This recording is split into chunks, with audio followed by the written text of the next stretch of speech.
Our student leaders are incredible humans. Every year we develop leaders in Year 11. There are around 30 kids who come through the leadership program, and then they apply to elections, and then that happens, and we have 12 kids who lead us. But I just would wonder if you'd help me honour Tia and Ashton for their leadership in 2023 and just thank them. Thank you so much. And Ben, thanks for getting out of bed early this morning, mate. You're a good man. Thanks for hanging out. So I'm here to just celebrate our connection as a school and a church. Mr. Kent sends his apologies. He's gone on a study tour of the Holy Lands, actually, of all places to go. So he's left us a week early. I think we'll be okay. Tracy and Adam will run the school. I think they'll sort it out. But we bless him and we send him. So he sends his greetings and his love to you as a church family. And he asked me to celebrate with you a few things. So I wanted to bring those to you. I wanted to just celebrate past and present staff and students. If you've been a student or a staff member at CCAS, could you please just stand? We just want to see who's in the room, a student or a staff member, past or present. And let's just look around the room. Oh, there's some parents standing. That's good to see. Okay. Some employees are standing too. That's good. Thank you. Please take a seat. Oh, choir, sorry, I made you stand up. That was awesome. Well done. We are partners. There is a legacy of building together, right? Forries, you're the building church. You know how to build a church, but you also know how to build the church. Do you know what I'm saying? And for many years now, like over 50 years, you guys have partnered with our school and built community and culture. You've built Pathfinder teams. Even right now, some of you sitting right here are active in our Pathfinder scene. That is very much something we celebrate at school that we do together across our region.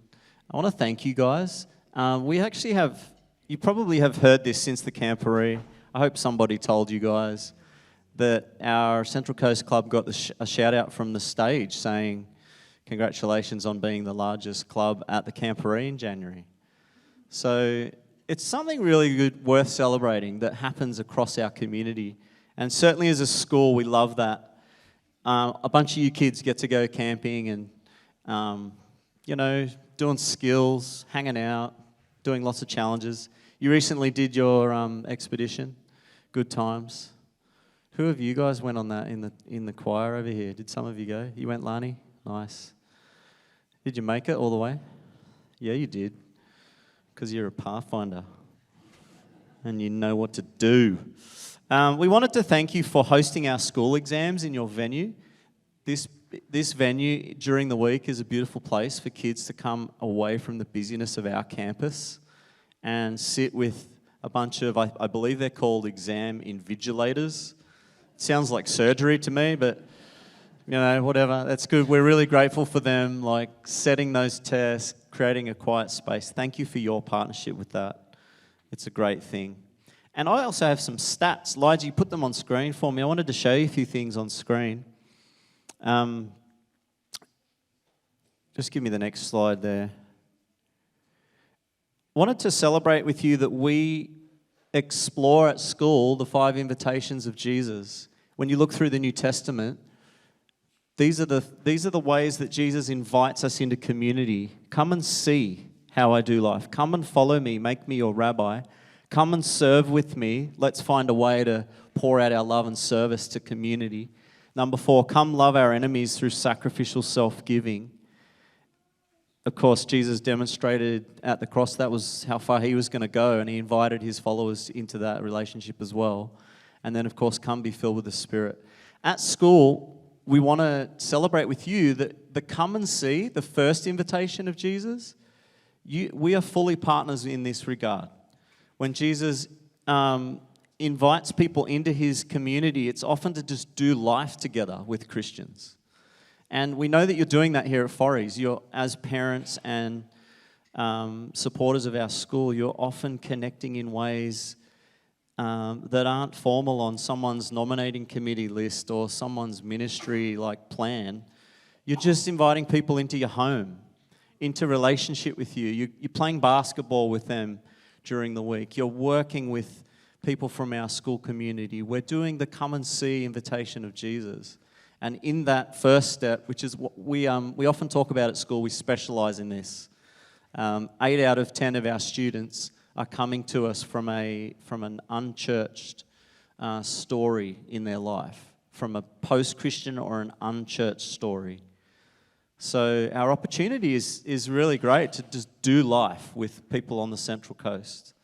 So we wanted to celebrate that part of our partnership. Next slide, Lige, please.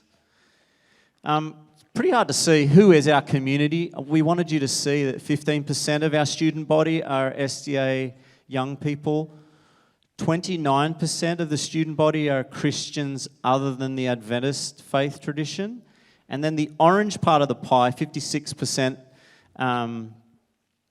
you can see there are from a no religion background. We do have a small contingent of other faith, and I think we have a couple of kids who are from the Muslim faith tradition. So next slide, Lige. In 2020, just before everything changed for us all, these were the recent stats that we had. These stats we're asked to collect every year. This is students choosing by their own volition, their own will, to engage in a faith activity at school. Have a look at what we discovered that year. 16% of our student body, 127 kids, attended an SDA church at some point in that year. I am sure when kids responded to our survey, that part of that would have been coming along here to Forries. And that would be a bunch of you guys who are members here, but also your friends, inviting your friends along and Pathfinder events and etc. The next stat, 24% of our kids at school in that year were doing Bible studies, 191 kids. Probably the one worth really celebrating. Look at the yellow bar graph. It's probably our largest engagement area, that and praise and worship. Kids want to serve. And so, Forries, thank you for demonstrating a life of service to our students and staff and for helping us build that culture. That is certainly on our campus, something that kids want to do. They want to serve God, and it's something worth celebrating with you guys. Lige, do I have anything else? I think I had another year level there. Let's skip that one. We'll go to the next one. I think maybe that was it, yeah. So finally, we just wanted to celebrate. This year there's been 12 baptisms. Baptism is like one of the statistics that we look at, right, when we talk about growing our faith. And a couple of those were from your church family. So shout out to you, Eve Allen. I don't know if you're here today. And Lulu Spencer. And have there been any other young people from school that got baptised this year? Oh, yeah, the Clarkies and the Heiseys. So these guys joined the Haven Church family, but there were some Forries kids as well. We had a mass baptism down at Tawoon Bay, which was heaps of fun. It was cool having all our church families there for that. So that's something we wanted to celebrate.